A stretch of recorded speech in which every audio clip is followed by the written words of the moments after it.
Peer Kamil episode number 18 Wasim Urdu والا کی آواز میں۔ اسلام قبول کرنے کے بعد اس نے پہلی بار جلال انصر کو تب قریب سے دیکھا جب ایک دن وہ چاروں کالج کے لان میں بیٹھی گفتگو میں مصروف تھیں۔ وہ وہاں کسی کام سے آیا تھا۔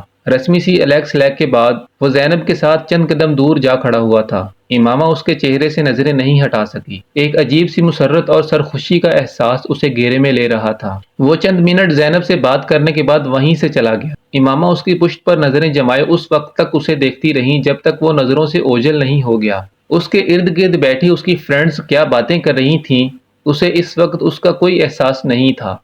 جب وہ اس کی نظروں سے اوجھل ہوا تو یکدم جیسے دوبارہ اپنے ماحول میں واپس آ گئی۔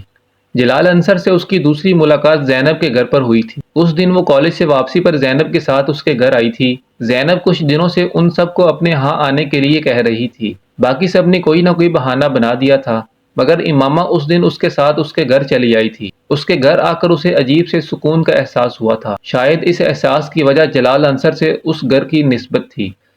وہ ڈرائنگ روم میں بیٹھی ہوئی تھی اور زینب چائے تیار کرنے کے لیے کچن میں گئی تھی جب جلال ڈرائنگ روم میں داخل ہوا۔ امامہ کو وہاں دیکھ کر کچھ چونک گیا۔ شاید اسے امامہ کو وہاں دیکھنے کی توقع نہیں تھی۔ السلام علیکم، کیا حال ہے آپ کا؟ جلال نے شاید اس طرح بے دھڑک اندر داخل ہونے پر اپنی جھیپ مٹانے کے لیے کہا۔ امامہ نے رنگ بدلتے چہرے کے ساتھ اس کا جواب دیا۔ زینب کے ساتھ آئی ہیں آپ؟ اس نے پوچھا۔ جی۔ زینب کہاں ہے؟ میں دراصل اس کو ڈھونڈتے ہوئے یہاں آ گیا۔ مجھے پتہ نہیں تھا کہ اس کی کوئی دوست یہاں موجود ہے، کچھ معذرت خواہانہ انداز میں کہتے ہوئے وہ پلٹ گیا۔ آپ بہت اچھی نعت پڑھتے ہیں، امامہ نے بے ساختہ کہا۔ وہ ٹھٹک گیا۔ شکریہ۔ وہ کچھ حیران نظر آیا۔ آپ نے کہاں سنی ہے؟ ایک دن میں نے زینب کو فون کیا تھا۔ جب تک فون ہولڈ رہا مجھے آپ کی آواز آتی رہی۔ پھر زینب سے آپ کے بارے میں پتہ چلا۔ میں اس نعتیہ مقابلے میں بھی گئی تھی جہاں آپ نے وہ نعت پڑھی تھی۔ وہ بے اختیار کہتی چلی گئی۔ جلال انصر کی سمجھ میں نہیں آیا وہ حیران ہو یا خوش۔ بہت اچھی تو نہیں، بس پڑھ لیتا ہوں، اللہ کا کرم ہے۔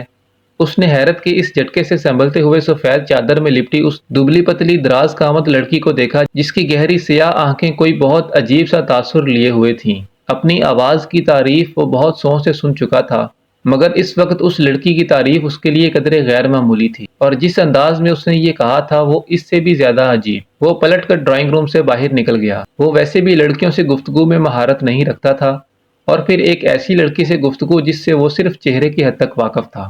امامہ ایک عجیب سی مسرت کے عالم میں وہاں بیٹھی ہوئی تھی۔ اسے یقین نہیں آ رہا تھا کہ اس نے جلال انصر سے بات کی تھی، اپنے سامنے، خود سے اتنے قریب۔ وہ ڈرائنگ روم کے دروازے سے کچھ آگے کارپٹ پر اس جگہ کو دیکھتی رہی جہاں وہ کچھ دیر پہلے کھڑا تھا۔ تصور کی آنکھ سے وہ اسے ابھی بھی وہیں دیکھ رہی تھی۔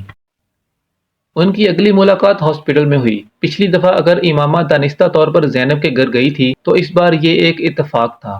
امامہ رابعہ کے ساتھ وہاں آئی تھی جسے وہاں اپنی کسی دوست سے ملنا تھا۔ ہاسپٹل کے ایک کوریڈور میں فائنل سٹوڈنٹس کے ایک گروپ میں اس نے جلال انصر کو دیکھا۔ اس کی ایک ہارٹ بیٹ مس ہوئی۔ کوریڈور میں اتنا رش تھا کہ وہ اس کے پاس نہیں جا سکتی تھی، اور اس وقت پہلی بار امامہ کو احساس ہوا کہ اسے سامنے دیکھ کر اس کے لیے رک جانا کتنا مشکل کام تھا۔ رابعہ کی دوست کے ساتھ بیٹھے ہوئے بھی اس کا دھیان مکمل طور پر باہر ہی تھا۔ ایک ڈیڑھ گھنٹے کے بعد وہ رابعہ کے ساتھ اس کی دوست کے کمرے سے باہر آئی تھی۔ اب وہاں فائنل ایئر کے سٹوڈنٹس کا وہ گروپ نہیں تھا۔ امامہ کو بے اختیار مایوسی ہوئی۔ رابعہ اس کے ساتھ باتیں کرتے ہوئے باہر نکل رہی تھی جب سیڑھیوں پر ان دونوں کا آمنا سامنا جلال سے ہو گیا۔ امامہ کے جسم سے جیسے ایک کرنٹ سا گزر گیا تھا۔ السلام علیکم، جلال بھائی کیسے ہیں آپ؟ رابعہ نے پہل کی تھی۔ اللہ کا شکر ہے، اس نے سلام کا جواب دیتے ہوئے کہا۔ آپ لوگ یہاں کیسے آ گئے؟ اس بار جلال نے امامہ کو دیکھتے ہوئے پوچھا۔ میں اپنی ایک فرینڈ سے ملنے آئی تھی اور امامہ میرے ساتھ آئی تھی، رابعہ مسکراتے ہوئے بتا رہی تھی جبکہ امامہ خاموشی سے اس کے چہرے پر نظریں جمائے ہوئے تھی۔ دستگیری میری تنہائی کی تو نے ہی تو کی، میں تو مر جاتا اگر ساتھ نہ ہوتا تیرا۔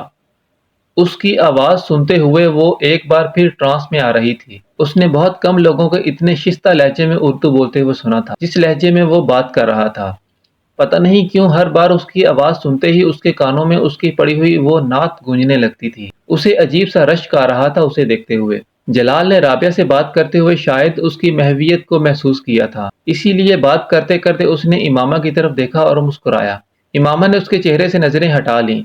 بے اختیار اس کا دل چاہا تھا وہ اس شخص کے اور قریب چلی جائے، جلال سے نظریں ہٹا کر ارد گرد گزرتے لوگوں کو دیکھتے ہوئے اس نے 3 بار لاحول پڑھی۔ شاید اس وقت شیطان میرے دل میں آ کر مجھے اس کی طرف راغب کر رہا ہے، اس نے سوچا، مگر لاحول پڑھنے کے بعد بھی اس کے اندر کوئی تبدیلی نہیں آئی۔ وہ اب بھی جلال کے لیے ویسی ہی کشش محسوس کر رہی تھی۔ اسجد سے اتنے سالوں کی منگنی کے بعد بھی کبھی اس نے اپنے آپ کو اس کے لیے اس طرح بے اختیار ہوتے نہیں دیکھا تھا جس طرح وہ اس وقت ہو رہی تھی۔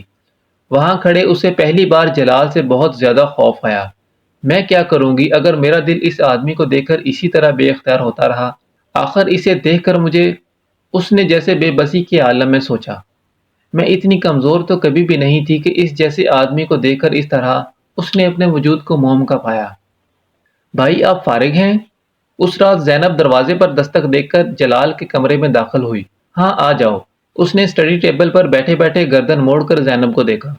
آپ سے ایک کام ہے، زینب اس کے پاس آتے ہوئے بولی۔ کیا کام ہے؟ آپ ایک کیسٹ میں اپنی آواز میں کچھ نعتیں ریکارڈ کر دیں، زینب نے کہا۔ جلال نے حیرت سے اس کی فرمائش سنی۔ کس لیے؟ وہ میری دوست ہے امامہ، اس کو آپ کی آواز بہت پسند ہے، اس لیے اس نے مجھ سے فرمائش کی اور میں نے حامی بھر لی، زینب نے تفصیل بتائی۔ جلال اس فرمائش پر مسکرایا۔ امامہ سے کچھ دن پہلے ہونے والی ملاقات اسے یاد آ گئی۔ یہ وہی لڑکی ہے جو اس دن یہاں آئی تھی؟ جلال نے سرسری انداز میں پوچھا۔ ہاں وہی لڑکی ہے، اسلام آباد سے یہاں آئی ہوئی ہے۔ اسلام آباد سے؟ ہاسٹل میں رہ رہی ہے؟ جلال نے کچھ دلچسپی لیتے ہوئے پوچھا۔ جی ہاسٹل میں رہ رہی ہے، کافی اچھا خاندان ہے اس کا، بہت بڑے انڈسٹریلسٹ ہیں اس کے فادر، مگر امامہ سے مل کے ذرا محسوس نہیں ہوتا۔ زینب نے بے اختیار امامہ کی تعریف کی۔ کافی مذہبی لگتی ہے، میں نے اسے 1-2 بار تمہارے ساتھ کالج میں بھی دیکھا ہے، کالج میں بھی چادر اوڑھی ہوتی ہے اس نے۔ یہاں کالج کی آب و ہوا کا ابھی تک اثر نہیں ہوا اس پر، جلال نے کہا۔ بھائی اس کی فیملی بھی خاصی مذہبی ہے، کیونکہ وہ جب سے یہاں آئی ہے اسی طرح ہی ہے۔ میرا خیال ہے کہ کافی کنزرویٹو لوگ ہیں، لیکن یہ ضرور ہے کہ اس کی فیملی خاصی تعلیم یافتہ ہے، نہ صرف بھائی بلکہ بہنیں بھی۔ یہ گھر میں سب سے چھوٹی ہے، زینب نے تفصیل بتاتے ہوئے کہا۔ تو پھر آپ کب ریکارڈ کر کے دیں گے؟ زینب نے پوچھا۔ تم کل لے لینا، میں ریکارڈ کر دوں گا، جلال نے کہا۔ وہ سر ہلاتے ہوئے کمرے سے نکل گئی۔ جلال کچھ دیر کسی سوچ میں ڈوبا رہا، پھر وہ دوبارہ اس کتاب کی طرف متوجہ ہو گیا جسے وہ پڑھ رہا تھا۔ ان کی اگلی ملاقات لائبریری میں ہوئی تھی۔ اس بار امامہ اسے وہاں موجود دیکھ کر بے اختیار اس کی طرف چلی گئی تھی۔ رسمی الیک کے بعد امامہ نے کہا، میں آپ کا شکریہ ادا کرنا چاہتی تھی۔ جلال نے حیرانی سے اسے دیکھا۔ کس لیے؟ اس کیسٹ کے لیے جو آپ نے ریکارڈ کر کے بھجوائی تھی۔ جلال مسکرایا۔ نہیں اس کی ضرورت نہیں، مجھے اندازہ نہیں تھا کہ کبھی کوئی مجھ سے ایسی فرمائش کر سکتا ہے۔ آپ بہت خوش قسمت ہیں، امامہ نے مدھم آواز میں اسے دیکھتے ہوئے کہا۔ میں؟ کس حوالے سے؟ جلال نے ایک بار پھر حیران ہوتے ہوئے پوچھا۔ ہر حوالے سے، آپ کے پاس سب کچھ ہے۔